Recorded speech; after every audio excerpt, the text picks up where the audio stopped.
हरे कृष्णा।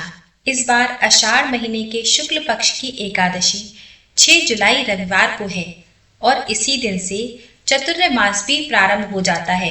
एकादशी व्रत रखने वाले भक्तों को हमेशा शुभ मुहूर्त और निर्धारित मुहूर्त में ही व्रत का पारण करना चाहिए। तो इस बार एकादशी का व्रत 6 जुलाई रविवार को रखा जाएगा और 7 जुलाई सोमवार को एकादशी व्रत का पारण किया जाएगा। व्रत पारण का शुभ मुहूर्त रहेगा सुबह 5:29 से लेकर सुबह 8:16 तक। इस दौरान किसी भी समय व्रत का पारण कर सकते हैं। व्रत का पारण हमेशा शुभ मुहूर्त में ही करना चाहिए, तभी व्रत का पूर्ण फल प्राप्त होता है। और व्रत का पारण करते समय भगवान विष्णु को तुलसी पत्र, मौसमी फलों या फिर सात्विक भोजन का भोग लगाकर उसी को प्रसाद रूप में ग्रहण करना चाहिए। आइए अब आरंभ करते हैं देवशयनी एकादशी व्रत कथा का। तो बड़ी ही श्रद्धा प्रसन्नचित मन से इस कथा को पूरा अवश्य सुनिएगा, जिससे एकादशी व्रत कथा सुनने का पुण्य फल आप सभी को पूर्ण रूप से प्राप्त हो सके और भगवान विष्णु की कृपा आप सभी पर सदैव बनी रहे। प्रेम से बोलिए विष्णु भगवान की जय। एक समय धर्मपरायण और धर्मनिष्ठ महाराज युधिष्ठिर भगवान श्री कृष्ण के समक्ष अपने मन की जिज्ञासा प्रकट करते हुए भगवान श्री कृष्ण से कहते हैं, हे मधुसूदन, आषाढ़ मास के शुक्ल पक्ष में आने वाली एकादशी का नाम क्या है और इस एकादशी का पालन करने की व्रत विधि क्या है। महाराज युधिष्ठिर की जिज्ञासा सुनकर भगवान मधुसूदन कहने लगे, हे पृथ्वी लोक के संरक्षक, ध्यान से सुनो। मैं अब आपको वह कथा सुनाने जा रहा हूँ जो कि एक समय सृष्टि के रचयिता ब्रह्मा जी ने देव ऋषि नारद को सुनाई थी। अब देखिए, जैसा कि आप तो जानते ही हैं कि परम वैष्णव नारद मुनि सदैव ही लोक कल्याण के लिए भिन्न भिन्न ब्रह्मांड में विचरण किया करते हैं और कल्याणमयी देव ऋषि नारद सदैव सामान्य जीवों के उद्धार हेतु प्रयास करते हैं। ऐसी ही लोक कल्याण की जिज्ञासा लेकर एक दिन देव ऋषि नारद श्री ब्रह्मा जी के पास जा पहुंचे और वहां जाकर ब्रह्मा जी को प्रणाम करके उन्होंने पूछा, हे ब्रह्मा जी, आषाढ़ मास के शुक्ल पक्ष में कौन सी एकादशी आती है और वह किस प्रकार जीवन का उद्धार कर सकती है। देव ऋषि नारद का यह प्रश्न सुनकर ब्रह्मा जी ने कहा, हे मेरे प्रिय पुत्र, भगवान श्री विष्णु की प्रिय एकादशी व्रत से बढ़कर और भला क्या हो सकता है। जो भी व्यक्ति एकादशी व्रत का अनादर करता है वह घोर नरक में जाता है। आषाढ़ मास के शुक्ल पक्ष में पड़ने वाली एकादशी को हरिशयनी एकादशी या पद्मनाभ एकादशी के नाम से जाना जाता है। इसके विषय में हे नारद, अब मैं एक पौराणिक कथा सुनाता हूँ, ध्यान पूर्वक सुनो।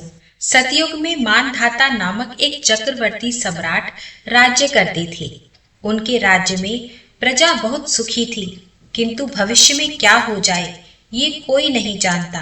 अतः वे सम्राट भी इस बात से अनभिज्ञ थे कि उनके राज्य में शीघ्र ही भयंकर अकाल पड़ने वाला है और तब उनके राज्य में पूरे 3 वर्ष तक वर्षा ना होने के कारण भयंकर अकाल पड़ गया और इस अकाल से चारों ओर त्राहि त्राहि मच गई। धर्म पक्ष के यज्ञ, हवन, पिंडदान, व्रत कथा आदि में कमी आ गई। जब मुसीबत पड़ी हो तो धार्मिक कार्य में प्राणी की भला रुचि कहाँ रह जाती है। भीषण अकाल से त्रस्त प्रजा ने अब राजा के पास जाकर रक्षा की गुहार लगाई।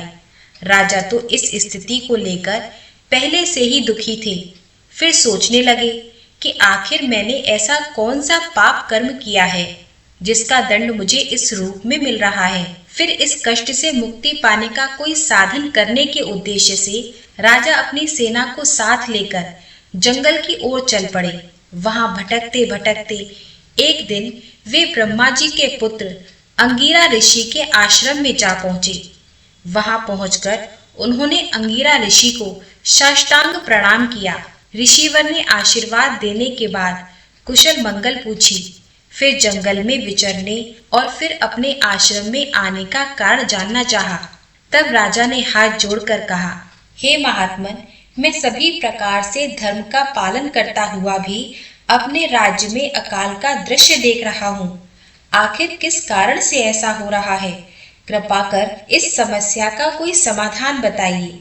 राजा की यह समस्या सुनकर महर्षि अंगिरा ने कहा, हे राजन, सब युगों से उत्तम यह सतयुग है। इसमें छोटे से छोटे पाप का भी बड़ा भयंकर दंड मिलता है। इसमें धर्म अपने चारों चरणों में व्याप्त रहता है। ब्राह्मण के अलावा किसी अन्य जाति को तप करने का अधिकार नहीं है। जबकि हे राजन, आपके राज्य में एक शूद्र तपस्या कर रहा है। यही कारण है कि आपके राज्य में वर्षा नहीं हो रही।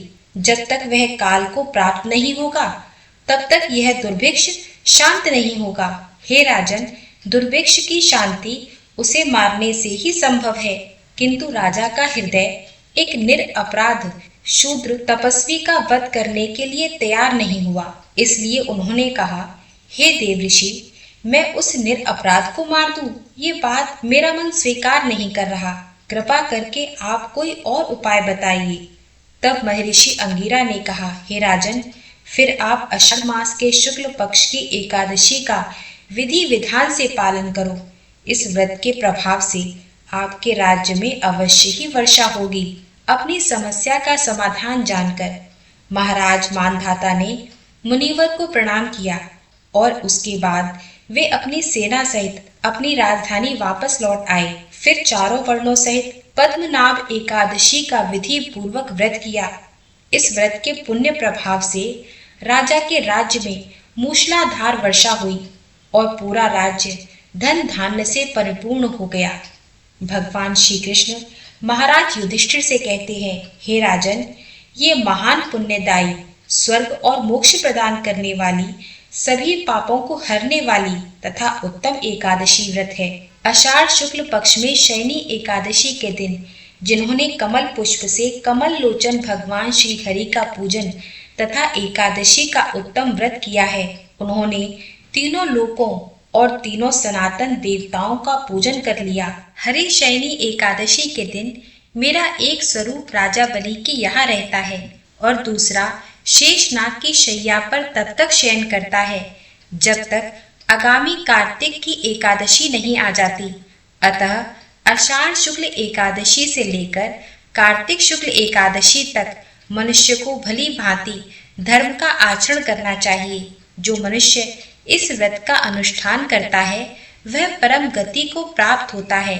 इस कारण यत्न पूर्वक इस एकादशी का व्रत करना चाहिए। एकादशी की रात में जागरण करके शंख चक्र और गदा धारण करने वाले भगवान श्री विष्णु की भक्ति पूर्वक पूजा करनी चाहिए। ऐसा करने वाले मनुष्य के पुण्य की गणना करने में चतुर्मुख ब्रह्मा जी भी असमर्थ है। राजन, जो इस प्रकार भोग और मोक्ष प्रदान करने वाले सर्व पापहारी एकादशी के उत्तम व्रत का पालन करता है, वह जाति का चांडाल होने पर भी संसार में सदा मेरा प्रेम करने वाला है। जो मनुष्य दीपदान, पलाश के पत्ते पर भोजन और व्रत करते हुए चौमासा व्यतीत करते हैं, वे मेरे प्रिय हैं। चौमासे में भगवान विष्णु सोए रहते हैं, इसलिए मनुष्य को भी भूमि पर शयन करना चाहिए।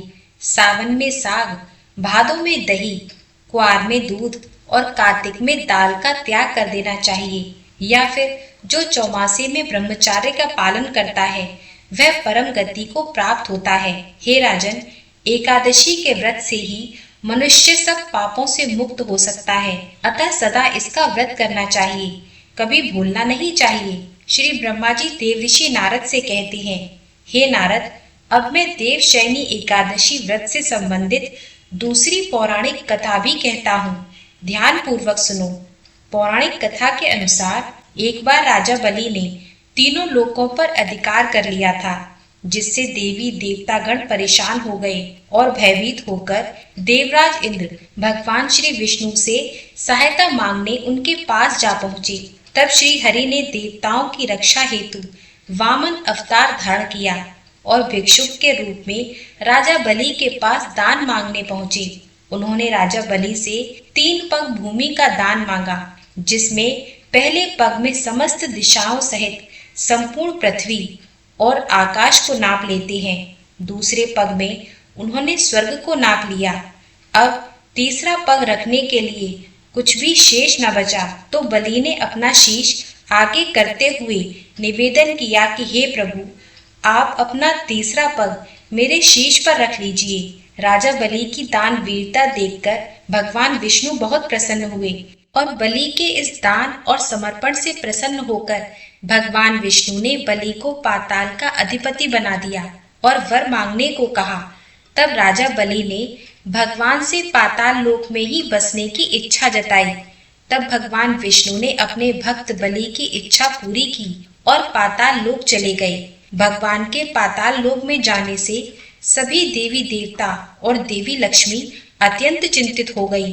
अपने पति को वापस लाने के लिए माँ लक्ष्मी जी एक गरीब स्त्री का रूप धारण कर राजा बलि के पास पहुंची। फिर राजा बलि को राखी बांधकर देवी लक्ष्मी ने उन्हें अपना भाई बना लिया और बदले में भगवान विष्णु को पाताल लोक से वापस ले जाने का वचन ले लिया। तब भगवान विष्णु ने राजा बलि को निराश न करते हुए ये वरदान दिया कि वे हर साल आषाढ़ शुक्ल एकादशी से कार्तिक शुक्ल एकादशी यानी कि 4 माह तक पाताल लोक में योग निद्रा में वास करेंगे। इस प्रकार श्री ब्रह्मा जी देवर्षि नारद से कहते हैं, हे नारद, इस व्रत को करने से भगवान विष्णु अत्यंत प्रसन्न होते हैं। अतः मोक्ष की इच्छा रखने वाले भक्तों को देवशयनी एकादशी का व्रत अवश्य करना चाहिए। चातुर्मास व्रत भी इसी एकादशी से आरंभ किया जाता है। कथा का सार यह है कि अपने कष्टों से मुक्ति पाने के लिए किसी दूसरे का बुरा नहीं करना चाहिए। अपनी शक्ति से और भगवान पर पूरी श्रद्धा और विश्वास रखकर संतों के कहे अनुसार सत्कर्म करने से बड़े कष्टों से सहज ही मुक्ति मिल जाती है। तो ये थी देवशयनी एकादशी व्रत कथा। प्रेम से बोलिए विष्णु भगवान की जय, एकादशी माता की जय। वीडियो पसंद आई हो तो प्लीज वीडियो को लाइक करके शेयर जरूर कीजिएगा और हमारे चैनल को सब्सक्राइब करना मत भूलिएगा। हरे कृष्णा।